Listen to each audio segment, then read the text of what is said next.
Hi everyone, আসসালামু আলাইকুম। সবাইকে ওয়েলকাম জানাচ্ছি। আশা করছি আপনারা সবাই ভালো আছেন। আলহামদুলিল্লাহ আমরা ভালো আছি। আমি আজকে একটু দেরিতে গোসল করছি, এখন অবশ্য বিকাল বেলা। আর যদিও আমাদের এখানে এখন কিন্তু অস্ট্রেলিয়া মোটামুটি শীত পড়ে গেছে, তো এখন আর কি বিকালের দিকটা না একটু চটপটে টাইপের কিছু খেতে ভালো লাগে। তো ভাবছি এখন চিকেন যে ভেজিটেবল রোলগুলো হয় বাইরের দোকানগুলোতে পাওয়া যায়, তো আমাদের এখানে তো অস্ট্রেলিয়ায় হচ্ছে ভেজিটেবল রোল চাইলেও গরম গরম খাওয়া সম্ভব নয়।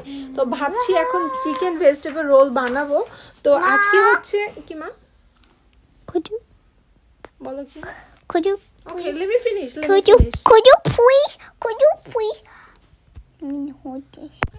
me finish it.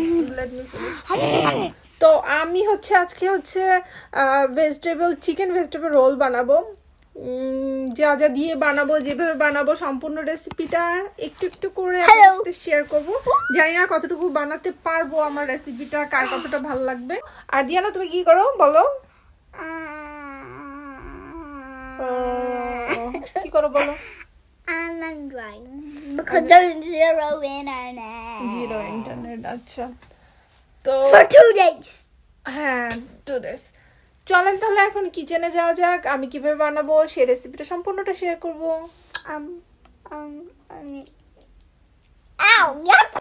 Chicken roll বানানোর জন্য কিমাগুলোকে আমি ব্লেন্ডারে ব্লেন্ড করে নিয়েছি। আর আমার ব্লেন্ডারটা না খুবই ভালো, এত সুন্দরভাবে ব্লেন্ড হয় আমি নিজে অবাক হয়ে যাই। মানে 2-3 সেকেন্ডের মধ্যে মনে হয় ব্লেন্ড হয়ে যায়। না 2-3 সেকেন্ড না, অবশ্য 30 সেকেন্ডের মতো লাগে। যাই হোক, এই যে আমি চলে আসলাম, এবার তেল কড়াইতে গরম করে নিয়েছি। এখন কিমাগুলোকে রান্না করে নিতে হবে। আচ্ছা, এই যে আমি আজকে বানাচ্ছি চিকেন রোলটায় যেই কিমাটা বানাচ্ছি, এই কিমাটা দিয়ে কিন্তু সুন্দরভাবে সিঙ্গারা বানানো যাবে। চিকেন মাংস কিমা দিয়ে যেই সিঙ্গারাটা হয় না, ওটাও খেতে কিন্তু অসাধারণ লাগবে এই কিমাটা দিয়ে। যেহেতু চিকেনটাকে কিমা করে নেওয়া হয়েছে, তো এটা কিন্তু খুবই তাড়াতাড়ি করে সেদ্ধ হবে। চিকেনকে যখন আমি ব্লেন্ডারে ব্লেন্ড করছিলাম মানে কিমা বানানোর জন্য, তখন কিন্তু এটার সাথে কোনো কিছু অ্যাড করিনি। তো এখন পরিমাণ মতো একটু লবণ দিয়ে নিতে হবে। এখানে আমি আমার স্বাদ অনুযায়ী লবণ দিয়ে দিলাম। না, শুধুমাত্র লবণ দিলে কিন্তু কিমা তৈরি হবে না, এর সাথে দিতে হবে 2 চা চামচ পরিমাণে রসুন বাটা আর 2 চা চামচ পরিমাণে আদা বাটা,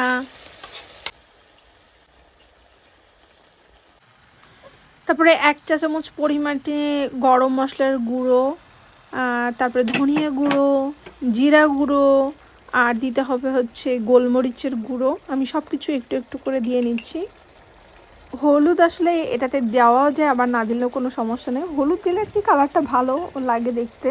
আমরা এশিয়ান মানুষরা সব কিছুতে হলুদ, যত রকম মশলা টশলা ছিল দেওয়ার পরে একটু একটু করে ভেজে নিয়েছি। এখন একটু একটু করে পানি দিব, দিয়ে এটাকে সেদ্ধ করতে হবে। শুধু পানি দিলে হবে না, এর সাথে আমি অ্যাকচুয়ালি একটা সবজি দিব, যেমন গাজর দিলে কিন্তু এটাতে খুব ভালো লাগবে। আমি গাজর আর একটা আলু কেটে নিয়েছি কিউব করে। এগুলোর সাথে আমি 2টা কাঁচামরিচ দিয়েছি।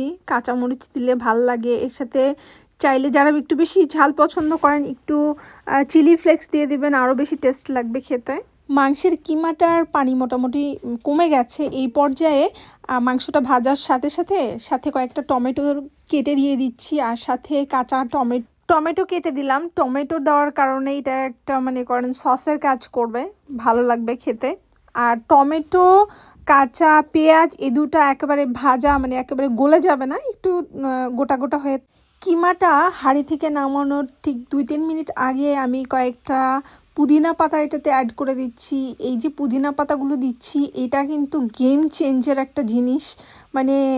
পুরা যে মাংসের স্মেলটা, এটা পুরাটাই চেঞ্জ করে দেয় পুদিনা পাতা দেওয়ার কারণে।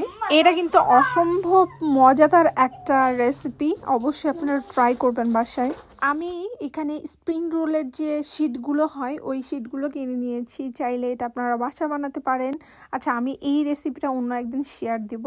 এই রোলের শিটটা বানানোর জন্য যেই রেসিপিটা হয়, ওটা অন্য একদিন শেয়ার। তারপরে এই তো চলে এলাম রোলটা বানানোর জন্য। শীটটা একটা প্লেটের মধ্যে রেখে দিয়েছি, আর আগে থেকে বানিয়ে রাখা পুরগুলো এটাতে দিয়ে জাস্ট চারপাশ থেকে একটু করে মুড়িয়ে নিচ্ছি। মুড়িয়ে নিয়ে আসলে এটা তো এমনি আটকে থাকবে না, এটাতে একটু একটু করে পানি দিয়ে নিতে হবে। আমি পানি দিয়ে দিচ্ছি যাতে আঠার মতো এটা আটকে থাকে পুরটা দেওয়ার পরে, আর ভাজার সময় যেন এটার ভিতরে পানি টানি না ঢোকে। তো এই যে হয়ে গেল আমার চিকেন রোলটা। বানিয়ে কিন্তু ডিপ ফ্রিজে বক্সে করে রাখা যায়, যখন ইচ্ছা বের করে বিকালে নাস্তা হিসেবে খাওয়া যায়, বাচ্চা স্কুলে টিফিনে দেওয়া যায়। কিচেন থেকে এসে দেখি দিয়ানা সুতার যে ইয়াগুলো থাকে ওইটা থেকে সুতা বের করে একেবারে গোটা বাসায় ছিটায় রাখছে। এখন হচ্ছে ওর কাজ সুতা তাড়াতাড়ি কিভাবে পেঁচানো যায়। তো আমরা এখন সুতা পেঁচাবো। আজকে এ পর্যন্তই। আল্লাহ হাফেজ।